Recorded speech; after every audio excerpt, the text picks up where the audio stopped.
comprenez bien que de toute façon, l'entraînement du gardien de but est forcément spécifique, quoi, puisque c'est un poste à part, même si c'est un handballeur comme les autres.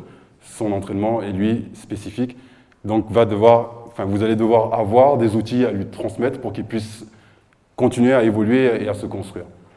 La plupart du temps, je rencontre souvent des entraîneurs qui me disent que c'est compliqué d'intégrer un gardien dans ces séances et de prendre en compte le fait que c'est un poste qu'on n'a pas l'habitude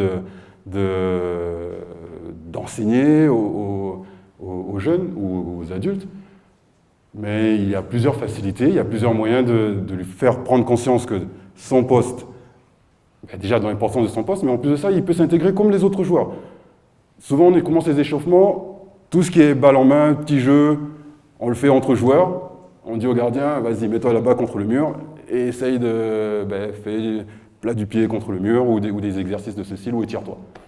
Et après, on va le mettre dans la cage et on le bombarde. Tandis qu'il y a plein d'autres choses. Par exemple, tous les petits jeux que vous faites avec vos joueurs. Pourquoi est-ce qu'un gardien ne pourrait pas le faire? Une passe, il doit savoir faire une passe. Il doit pouvoir sauter et puis faire une passe. Il doit pouvoir se démarquer d'un adversaire pour pouvoir avoir un espace clair pour pouvoir faire sa passe.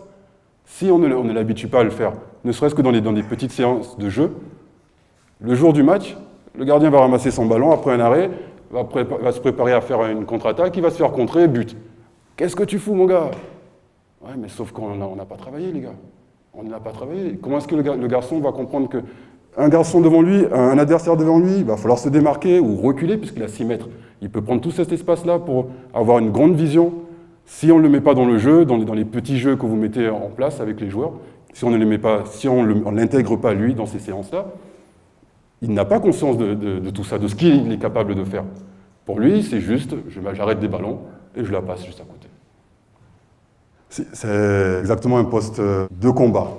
On dit que le handball, c'est un sport de combat. Ce n'est que des duels constants, que des duels constants, que des duels constants. Et encore plus quand ce sont des tirs à 6 mètres. À partir de ce moment-là, j'aime que le jeune ou l'adulte prennent conscience que c'est un vrai duel. C'est bien sûr qu'en général, les adversaires marquent plus qu'on ne fait d'arrêt, mais la notion de vouloir gagner les duels et à chaque fois répéter cette volonté d'être confronté à un duel et ne pas céder, ça c'est quelque... Voilà. On parlait tout à l'heure, on parlait de Thierry Meyer qui voulait être le meilleur.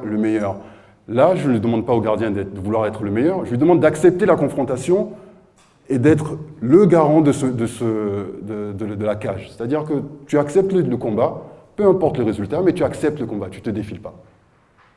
J'aime aussi parler de l'aspect physique, la morphologie du gardien. On a tendance à dire « Oh, putain, celui-là, il est grand. Il peut certainement aller dans la cage. » Ok, s'il est grand et qu'il peut aller dans la cage, mais qu'il n'a aucune motricité, il n'a aucun sens de l'espace, parce que certes, le 40-20, il est bien grand quand on est joueur, mais sauf qu'on est plusieurs, donc on se le partage. L'espace du gardien de but, il est peut-être plus réduit, mais il peut paraître grand parce qu'on est tout seul et qu'on doit prendre conscience de cet espace-là et couvrir le maximum d'espace à toi tout seul. Les qualités athlétiques, pour moi, elles sont... Enfin, j'aurais plutôt tendance à dire, voilà, toi, tu as des qualités athlétiques, tu as une morphologie intéressante, ben ok, essaye. Et celui qui a du poids, qui n'a pas envie forcément de courir, mais qui a envie de jouer au handball, bon, vas-y, tu vas courir un peu, tu vas jouer avec tes copains, si tu n'as pas trop envie de courir, mais tu trouveras bien un moment où te cacher pour pas trop courir. Mais celui qui a les qualités athlétiques, il va aller dans la cage, on va l'essayer, et si...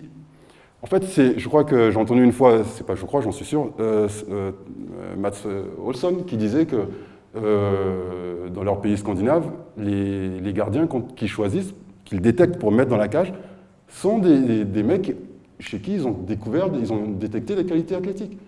C'est pas forcément celui qui sera le moins doué sur le terrain, c'est celui qui est peut-être le plus doué sur le terrain qu'ils vont mettre dans la cage. Parce que c'est lui qui va la sauver, la cage. Donc si déjà le mec, tu le vois, il n'avance pas sur le terrain, qu'est-ce que tu veux qu'il fasse dans la cage?